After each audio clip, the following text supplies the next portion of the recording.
Hello, my dear students. I am Shubham Tiwari from Maya Gyananda Sanskar Academy, मृदा ललितपुर से आप सभी कक्षा 6 के विद्यार्थियों का हार्दिक स्वागत करता हूं आज की इस वीडियो क्लास में। तो विद्यार्थियों, जैसा कि आप सभी जानते हैं कि हमारे दैनिक जीवन में एक बहुत ही महत्वपूर्ण विषय है जिसको हम प्रतिदिन किसी न किसी वस्तु के लंबाई, चौड़ाई, ऊंचाई, आयतन, द्रव्यमान, क्षेत्रफल आदि क्रियाओं को करने के लिए किया करते हैं। इस क्रियाओं को हम क्या कहते हैं, आइए बात करते हैं। आपके जो लेसन नंबर 4 है, मापन यानी मेजरमेंट। किसी भी वस्तु को मापना, किसी भी वस्तु का मेजरमेंट करना हमारे दैनिक जीवन का एक महत्वपूर्ण अंग है। हम आज के समय में अगर आप बात करें तो आज कोई भी वस्तु है, कोई भी, चाहे वो खाने का हो, पहनने की हो या बिल्डिंग भवन आदि हो, मशीनें हो, हर एक चीज का आज मापदंड किया जाता है। आज बिना मापदंड के आधार पर कोई भी वस्तु, कोई भी चीज नहीं होती है। जैसे हम अगर घर मकान की बात करें तो एक कमरा अगर हमें बनाना है तो कमरा कितना लंबा होगा, कितना चौड़ा होगा और कितनी उसकी ऊंचाई होगी। दूसरा, अगर आप सब्जी भी बनाते हैं, इन दैट केस एक छोटा सा एग्जाम्पल है विद्यार्थियों, दैनिक जीवन में हम प्रतिदिन अपने घरों में सब्जी रोटी बनाते हैं। तो सब्जी बनाने के लिए उसमें मसाले भी डाले जाते हैं, पानी भी डाला जाता है, सब्जी भी ली जाती है। घर में कितने व्यक्ति हैं, कितनी सब्जी यूज होगी, सब्जी का वेट कितना होगा और उसमें मसाले जो डाले जाएंगे उनकी मात्रा कितनी होगी, इसके बाद उसमें पानी कितना डालना है। हर चीज का एक मापदंड होता है। हमें कोई गड्ढा खोदना है किसी चीज को दबाने या किसी वस्तु को उसमें गाड़ने के लिए, वो गड्ढा कितने सर्किल में, कितने एरिया में खोदना है, गड्ढे को कितनी गहराई तक खोदना है, कितने समय में गड्ढे को खोदना है, हमें यहां से एक स्थान से दूसरे स्थान पर पहुंचना है। हम यहां से चलना प्रारंभ किया हमने और ललितपुर में पहुंचा, मुझको कितना समय लगा पहुंचने में, कितनी चाल से मैं चला। तो विद्यार्थियों, कोई भी कार्य जब हम करते हैं तो हर एक कार्य को करने के लिए एक मापदंड होता है। उस मापदंड की क्रियाओं को करने के लिए जिन की आवश्यकता होती है, जिस क्रिया की आवश्यकता होती है, वह क्रिया है मापन।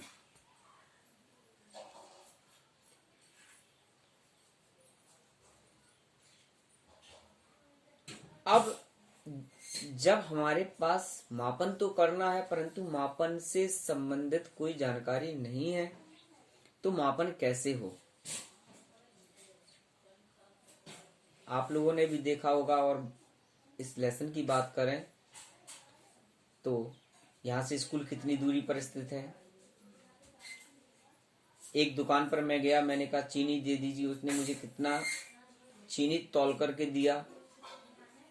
ट्रेलर के पास मैं पहुंचा, उससे कहा मेरे कपड़े सिलाई होनी है तो मेरे कपड़े को कितने मापदंड के आधार पर वह सिलेगा, सिलाई करेगा। हम डॉक्टर के पास पहुंचे, हमें बुखार था, डॉक्टर ने हमारे अंदर एक मशीन यंत्र लगाई मुंह में या बगल में और मापा, उससे हमारा तापमान पता लगा कितना था। तो आवश्यकता क्यों पड़ी आवश्यकता। विभिन्न प्रकार के संसाधनों का, साधनों का आज हम अपने दैनिक जीवन में प्रयोग करते हैं। उन सभी संसाधनों और साधनों के युक्ति के प्रयोग के साथ साथ हम उन युक्तियों का कितने सही तरह से यूज कर रहे हैं या नहीं कर रहे हैं, इसके लिए हमें आवश्यकता है मापन की। तो विद्यार्थियों, मापन हमारे दैनिक जीवन की जरूरत है, हर दिन की जरूरत है।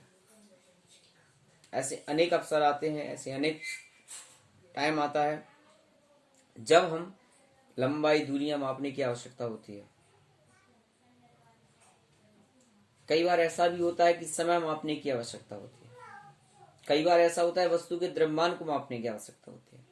कई बार ऐसा होता है किसी भी चीज के टेम्परेचर यानी व्यक्ति के टेम्परेचर को मापने की आवश्यकता होती है। कभी क्षेत्रफल तो कभी आयतन, कभी कुछ कभी तो कुछ। हर चीज को मापदंड करने के लिए हर दिन हमारे लिए मापन की जरूरत है, मेजरमेंट की आवश्यकता है। तो विद्यार्थियों, आज इकाई 4 मापन, जिसका मुख्य उद्देश्य क्या है।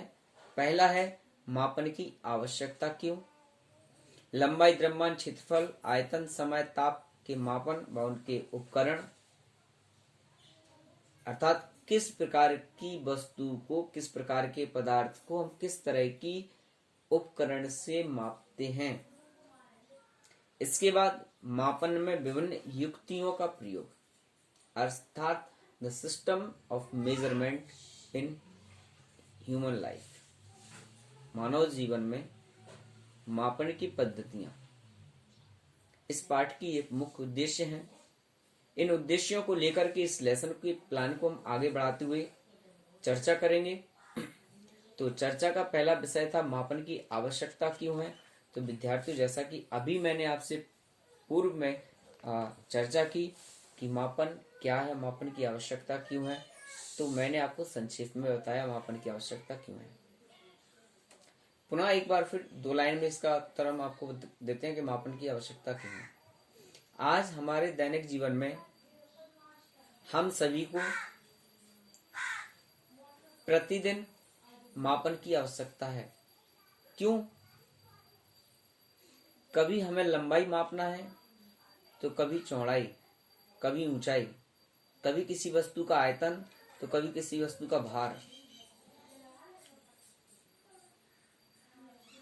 कभी किसी कार्य को करने का समय मापना है तो कभी किसी कार्य करने के लिए हमें समय का विभाजन करना है। इन सभी दैनिक जीवन संबंधी क्रियाओं को संपन्न करने के लिए हमें हमारे दैनिक जीवन में मापन की आवश्यकता है। तो विद्यार्थियों, यहाँ पर बात करते हैं दूसरा जो टॉपिक है, दूसरा जो उद्देश्य है इस लेसन का, मापन के उपकरण। सबसे पहले बात करते हैं लंबाई का मापन प्राचीन काल में किस प्रकार होता था और आज जिस पद्धति के अनुसार हम मापन करते हैं लंबाई का, तो इसकी आवश्यकता क्यों पड़ी जब हर एक व्यक्ति, हर एक देश के पास अपने अपने मापन के उपकरण थे। प्राचीन काल में जो उपकरण आज हमारे पास उपलब्ध हैं वह उपलब्ध नहीं थे। सबसे पहले बालिस्त मीन्स बीता। लोग जो मापते थे वो बीता से मापते थे। बालिस्त जिसके पैर की लंबाई से मापते थे, मुट्ठी से मापते थे, कोहनी से लेके अंगुल तक इस प्रकार से भी मापते थे और ये पूरे हाथ को लेकर के मापा जाता था। परंतु यहाँ पर कुछ भिन्नता हुआ करती थी। क्यों? क्या किसी की अंगुली की लंबाई चौड़ाई एक समान होती थी? सभी की नहीं। क्या सभी का कोहनी से लेकर अंगुल तक का हाथ सबका बराबर होता है? नहीं। क्या सभी के कदमों की दूरी बराबर हो सकती है? नहीं। तो यहां पर मापन में भिन्नता पाई जाती थी। इस भिन्नता को दूर करने के लिए सन 1790 ईस्वी में फ्रांसीसियों ने मापन संबंधी एक पद्धति का निर्माण किया जिसको हम मीटर पद्धति के नाम से जानते हैं। इस पद्धति का समस्त विश्व में यूज किया गया और सभी जगह मापन के उपकरणों की जो भ्रांतियां थीं वह मिट करके एक समान हो गई। तो विद्यार्थियों, ये था हमारा आज का लेसन, आज का टॉपिक मापन की आवश्यकता क्यों है। कल इस लेसन प्लान के आगे बढ़ाते हुए हम आपको मापन किसे कहते हैं, मापन की पद्धतियां क्या है, मात्रक क्या है, कितने प्रकार के होते हैं और इनका आपस में क्या संबंध होता है, इस पर चर्चा करेंगे और विभिन्न प्रकार के मात्रकों को यहाँ जानेंगे। तब तक के लिए आप सभी के लिए मेरी तरफ से शुभकामनाएं। आप सभी लोग हमारे चैनल से जुड़े, हमारी वीडियो से जुड़े, इस क्लास के माध्यम से आप सभी तक जो जानकारी मैंने भेजी उसको आप अध्ययन करें। Thank you very much.